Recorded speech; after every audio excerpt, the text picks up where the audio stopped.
29 degrees below freezing, and the wind coming down off the ridge sounded like something with a throat. Inside the cave, Elias Rourke lay against the stone with his daughter's cold feet pressed under his ribs, and he listened to the wall breathing frost onto itself. And he understood, in the plain and terrible way, a man understands a mistake only after it has already cost him something, that the mud had failed. He had packed it into the seams of the entrance 2 days before, mixed thick with ash to keep it from cracking, the way his father had sealed a root cellar back in County Clare 30 years and 4,000 miles away. It had seemed sound. Stone was solid. Mud was solid. Solid things held heat, or so he had believed his whole life, the way a man believes a fact he has never had reason to test. But stone drinks cold the way a wick drinks oil, steadily, patiently, and gives it back to a room all night long, and the mud, however carefully he had smoothed it, had frozen into a hard gray skin and then split along a crack no wider than a knife blade, and that crack was enough. He could feel it now, a thread of moving air against his cheek, thin and precise as a wire. His son, 7 years old, made a small sound in his sleep that was not quite a word. His wife, Margaret, did not sleep at all. He could tell by her breathing, which had the careful, even rhythm of a woman deliberately not letting her teeth chatter, so as not to wake the children with the sound of her own cold. 3 weeks earlier, they had owned a house. The trouble had started, as trouble in that country so often did with grass. Elias Rourke had come up from Colorado Territory in the spring of 1874 with 400 head of sheep, and a letter of reference from a rancher in Laramie County, who had trusted him with stock for 6 years, and never once been given cause to regret it. He knew wool the way another man knows his own hands knew that a fleece skirted wrong lost half its value at the depot, knew that a ewe carrying twins needed different feed than one carrying a single lamb, knew the particular matted, oily, burr-choked mess that came off a flock after a summer on open range, and knew, better than most men in that basin, exactly how much of it was thrown away. What he had not accounted for was that the cattlemen of that valley had already decided, some years before he arrived, that sheep and cattle could not share range. It was not malice exactly, not at first. It was arithmetic. A sheep cropped grass down to the root in a way cattle did not, and a man running 8,000 head of cattle on open range watched a flock of 400 sheep, the way a farmer watches locusts, as a small thing that, multiplied by every other small thing like it, became a large thing, became the reason there was no grass left in September. This land, it's in my blood. Every sunrise, every sunset, it tells a story. The head of the stock association in that country was a man named Corwin Teague, and he was not a villain in the way a story likes its villains to be. He had built his herd from nothing over 11 years, had buried a wife and a brother on that land, and he genuinely believed, with the total sincerity of a man protecting the only thing he had left, that if the sheepmen were not stopped, the whole valley would be grazed to dust within a decade, and every rancher in it would be ruined, cattle and sheepmen alike. He did not threaten Rourke. He did not need to. He simply made certain, quietly, through the men who ran the general store and the livery and the one bank within 40 miles, that credit dried up, that grazing leases were not renewed, that no wagon yard in town had room for one more sheepman's outfit. By the second week of November, Rourke had no lease, no credit, and $190 of debt he could not pay before spring. He sold what stock he could at a price that made the buyer look faintly ashamed of himself, paid what he owed, and was left with $11, a wagon, 2 mules, his wife, his 2 children, and nowhere in that town willing to shelter them through the winter. He had heard from an old herder years before of a shepherd's cave up in the foothills, a shallow limestone hollow, dry-mouthed and low-ceilinged, that trailing outfits sometimes used for a night or two when a storm caught them on the move. It was not a home. It was barely a shelter. But it was free and it was theirs, and in the 3rd week of November, with the first hard frost already silvering the grass each morning, Elias Rourke moved his family into it. The cave was perhaps 18 feet deep and no more than 6 feet high at its tallest point, narrowing toward the back like the inside of a bell. It had one virtue, which Rourke understood from his years reading ground and weather better than most men in that basin ever bothered to. It held, at its deepest point, a steady temperature that did not follow the swing of the day outside. He had noticed this the first afternoon, pressing his bare palm flat against the stone at the rear wall and finding it neither warm nor achingly cold, simply constant, the way a well holds its temperature regardless of the season above it. The earth itself, a few feet down, kept a kind of memory of warmth that the open air did not. That fact was true. What he got wrong was what to do with it.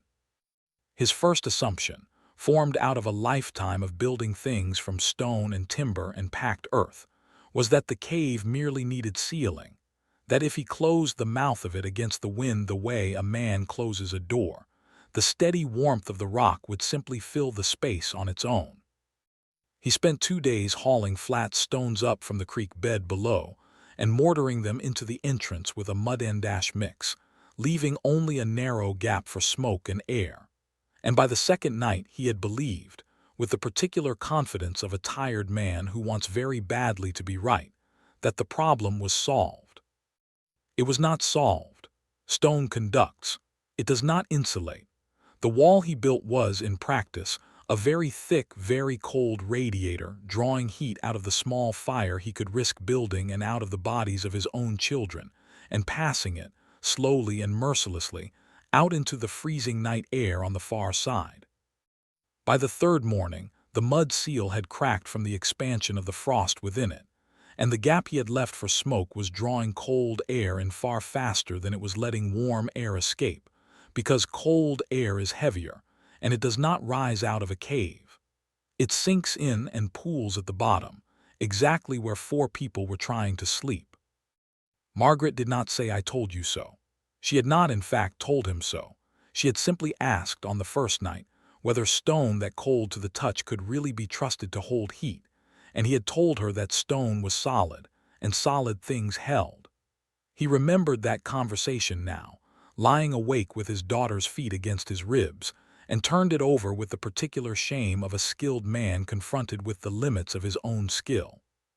He got up before first light on the 4th morning, before the children woke, and walked out onto the frost-white plain below the foothills to think, because he had always thought better walking than sitting still, and it was on that walk that he saw the sheep.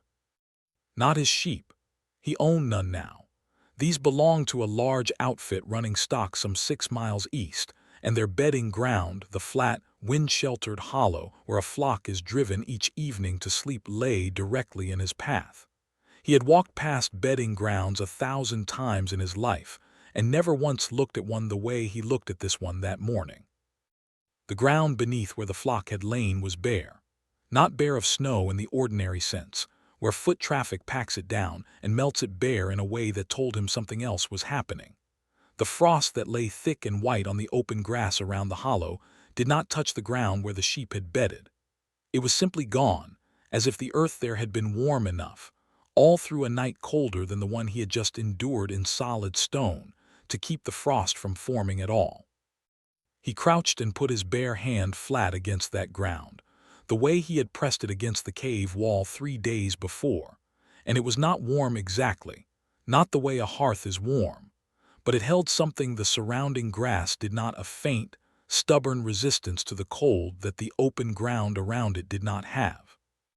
He had spent 6 years of his life around sheep, and had never once asked himself the question that occurred to him now, crouched in the frost with his knees soaking through his trousers.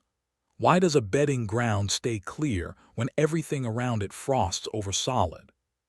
The answer, when it came, arrived less as a single flash of insight than as several separate things he already knew, arranging themselves into an order he had never put them in before. A fleece, even a filthy one, even one crusted with burrs and matted with a summer's dust, was built by nature to do one thing above all others: trap dead air within its crimped fibers and hold it motionless against the animal's skin, so that the animal's own body heat did not simply bleed away into a Wyoming wind. It was not the wool itself that was warm. It was the stillness the wool created. And a flock bedded close together, wool pressed against wool, created a blanket of trapped, unmoving air thick enough that the ground beneath it, night after night, was shielded from the sky the same way a man's hand is shielded inside a mitten rather than a glove. His stone wall had done the opposite of this. Stone did not trap air. It conducted straight through itself, cold to warm, warm to cold without pause, exactly like a mitten made of iron. He stood in the frost a long moment, and for the first time in 3 weeks, he felt something that was not quite hope, but was its close, practical cousin. The specific, grim satisfaction of a craftsman who has just located the actual shape of his mistake. The wool itself was easy enough to find and cost him nothing, which was fortunate, since he had $11 and a debt to God knew who by spring. Every shearing corral and drive trail in that country left behind what the outfits called skirtings and tag locks. The burr-tangled, manure-stained, second-rate wool trimmed off a fleece before it went to market. Too poor in quality to sell, but never so poor that a man couldn't use it for something. And in that basin, nobody wanted it for anything. It piled up in corners of corrals and blew loose along fence lines. An eyesore the big outfits were glad to see a man haul away for free. He borrowed the wagon he still owned, and over 4 days, gathered it burrs and all, filthy and stinking of lanolin and dung. More wool than he had imagined existed as waste in a country that prized nothing about a sheep except its meat and its market fleece. Twice he passed men from town on the road, and twice they slowed their horses to watch him load a wagon bed with rubbish. And by the end of the first week the story had made its way, as such stories do, into the saloon and the store and eventually into a laugh that followed him whenever he came into town for the little he could still afford. That Rourke, run off his own land, was fixing to bed his children down like sheep in a stomach of wool up in that cave, and God help them all. He heard it. He did not answer it. He had $11, 2 children who had not slept a full night warm in 3 weeks, and a growing, stubborn certainty, built now on something he had seen with his own eyes rather than something he had merely assumed, that he understood a fact about wool that the men laughing at him did not. The mockery cost him something anyway. It was one thing to be doubted by strangers. It was another to watch his son, who did not yet understand the difference between an insult and a fact, ask him quietly one evening whether it was true that they were going to live like animals. Rourke did not have a good answer for that, not yet, because the truth was he had not finished proving himself right. He had only stopped being wrong in the specific way the mud had been wrong. Whether the wool would actually hold against a real Wyoming winter, not 3 cold weeks, but the deep, bone-splitting freezes that old-timers in that country spoke of the way men speak of a debt still owed, that he had not yet tested. He was about to find out that his second attempt was closer to correct than his first, and that it would still, in its own way, nearly kill them before it saved them. Elias Rourke's second attempt at sealing the cave nearly killed his family in a different way than the first, and it took him 4 more days to understand why. He packed the entrance floor to ceiling, working through the last week of November with hands cracked from cold and lanolin both, wedging wool directly against the stone in a solid mass 3 feet thick, tamping it the way he had once tamped hay into a barn loft, believing that more wool, packed tighter, could only mean more warmth. He left the low crawl passage he had cut through the middle of it, just wide enough for a person on hands and knees, and at first the change was immediate and almost miraculous. The howling draft that had found the crack in the mud wall was gone entirely. The cave held the fire's heat instead of drinking it. For 2 nights, all 4 of them slept warmer than they had since leaving the house in town. On the 3rd night, Margaret woke him with her hand on his shoulder and said only, "Something's wrong with the wall." He crawled to the entrance with a tallow candle and found the answer sitting in front of him, plain as a fact once seen. The wool nearest the stone, where it pressed directly against the cold rock, had gone stiff and heavy, and when he worked his fingers into it he found ice. Not frost, but solid, glassy ice, threaded all through the fibers closest to the wall, while the wool 6 inches further in stayed dry and soft. Their own breath, and the moisture rising off the little cookfire, had been drifting toward the coldest surface in the cave all along, the way water always finds the lowest point, and the coldest surface in the cave was the stone behind the wool. It had condensed there, night after night, and frozen, and the ice was doing to that section of wall exactly what the mud had done, turning a barrier meant to hold air still into a solid, heat-hungry mass. Except now it was buried where he could not easily reach it to fix it, packed inside 3 feet of wool he had spent 4 days hauling. He had solved the conduction problem, and in solving it, created a second one he had not accounted for at all. A sealed cave holds not only heat, but the water vapor that 4 bodies and 1 fire produce every hour of every night, and that vapor has to go somewhere. Where it goes, if a man does not think to give it a way out, is straight to the coldest surface it can find, and it does not stop moving until it does. This was, he understood, crouched in the crawl passage with ice needles clinging to his eyebrows, not a failure of the idea. The idea trapped. Still air holds heat the way stone never could remained as true as it had been on the frost-white plain 6 days before. It was a failure of his hands, of building the thing without asking what else moving air inside a sealed space might be carrying with it besides warmth.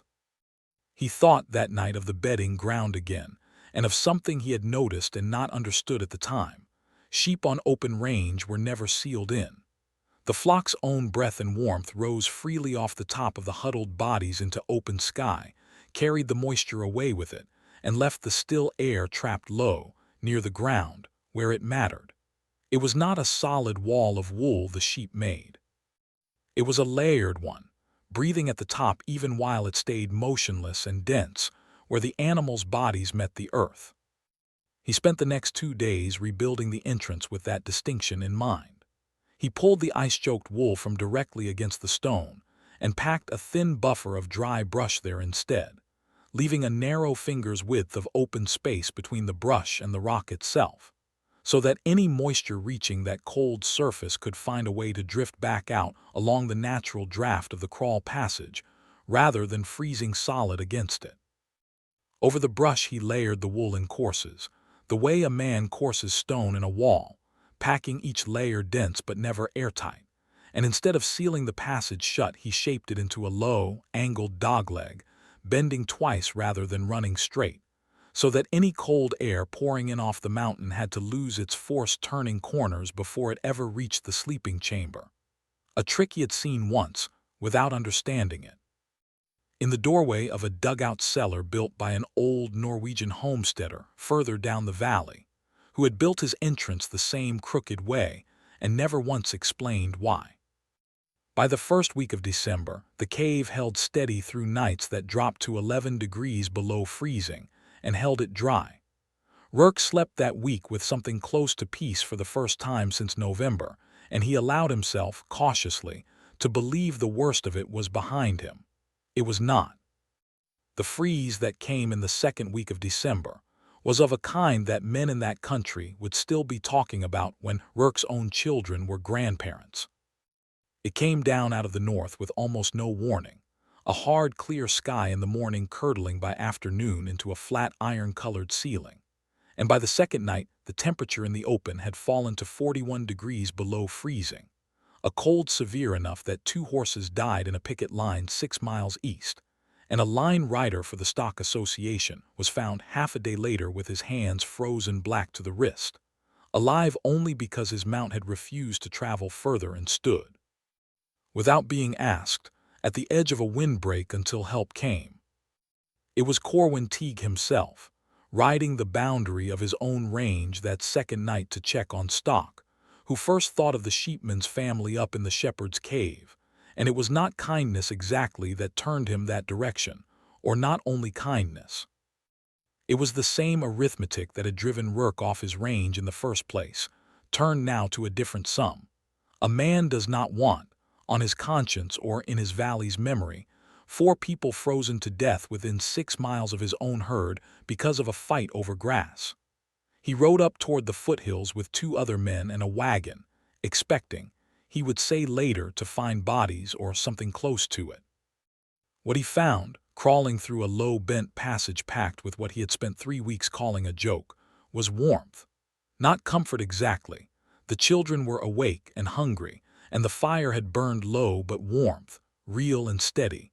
Air he could breathe without his lungs seizing, in a cave whose outer wool was rimed thick with frost, while everything inside the crawl passage stayed dry as a hayloft in August. Rourke's daughter was asleep with her feet, for the first time in weeks, not tucked against anyone else's body for heat, simply resting on the ground the way a child rests when the ground itself is not trying to kill her. Teague did not say much. He was not a man given to speeches, and the story does not need him to become one now. He crouched at the mouth of the passage a long moment with his lantern raised, running one gloved hand along the packed wool the way Rourke himself had once run his hand along frost-free ground on an open plain. And when he spoke, it was a single practical question, the only kind of respect a man like that knew how to pay. "How thick did you pack it?" Rourke told him about the bedding ground and the ice in the first wall, and the dogleg passage Coppet half remembered from a Norwegian cellar door. Teague listened the way he listened to a man discussing fence line or water rights, which is to say, entirely, and when Rourke finished, Teague looked back out at the frost-white dark beyond the cave mouth, toward his own herd scattered somewhere in that killing cold, and said nothing more that night about sheep or grass or who had been right. 3 men from that line-riding crew did not walk away from that cave unchanged, and neither, in fact, did their 8,000 head of cattle. 2 weeks later, with the worst of the freeze past but winter far from finished, Teague's outfit began packing loose wool salvage, the same skirtings and tag locks nobody had ever wanted, into the walls of a windbreak shelter on the North Range where calving losses ran heaviest most winters, not out of any change of heart about sheep grazing his grass, which remained, in his mind, a separate and unsettled question, but out of the same plain respect for a working method that had made him ride up that mountain in the first place. Rourke was not offered his old lease back that winter, and the story would be tidier, though less honest, if he had been. What he was offered by the second week of January was work building windbreak shelters and advising on their construction for 3 of the outfits in that basin, at a wage that let his family move, by early spring, out of the shepherd's cave and into a small rented room above the very general store whose owner had once quietly refused him credit. It was not vindication delivered all at once, the way it arrives in a story built for tidiness. It arrived the way most real corrections to a man's reputation arrive, in small increments, one outfit's foreman at a time, each one hearing the same account from the last and coming to see the cave for himself before he'd fully believe it. By the following autumn, Elias Rourke had sheep again, a smaller flock than before, grazed under a lease negotiated on terms that kept his stock well clear of Teague's range, an arrangement neither man loved but both could live with. His son, 7 that December and 8 by the following one, would tell the story for the rest of his life the way children tell the stories that shape them, with the details sharpening rather than fatting. The ice in the wall, the dogleg passage, the night Corwin Teague crawled into their cave expecting to find them dead. What Rourke had learned, and what he would go on teaching to any homesteader or outfit foreman willing to listen for the next 20 years of his life in that valley, was not that wool was warm. Every child in a wool-growing country already believed that, the way they believed water was wet, without ever once asking why it was true or what made it stop being true when a man packed it badly. What he had learned was narrower and more useful than that. Warmth is not a substance to be piled up. It is stillness, protected.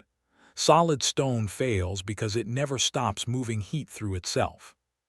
Solid, tight-packed wool fails in its own way, because it traps the moisture that living breath and cook fire smoke inevitably carry, and moisture finds the cold and freezes there, turning the very thing meant to save a man into the thing that kills him instead. Unless he thinks, from the very first course he lays, about where that moisture is meant to go. The bedding ground had shown him the answer before he had known enough to read it. Not a solid wall at all, but a thing built to breathe at exactly the place it needed to, and to trap only where trapping mattered. He had been wrong twice before he was right once, and the men who laughed at him in November had not been laughing at foolishness so much as at a truth they did not yet have the patience to test for themselves. That, in the end, was the difference between Elias Rourke and the town that doubted him. Not that he alone understood wool. Every one of them had grown rich, or tried to, on the very same fact. It was that he alone had been desperate enough, and humble enough after two real failures, to go and lie down on cold ground before dawn and ask it, plainly, why it had stayed warm when everything around it had not.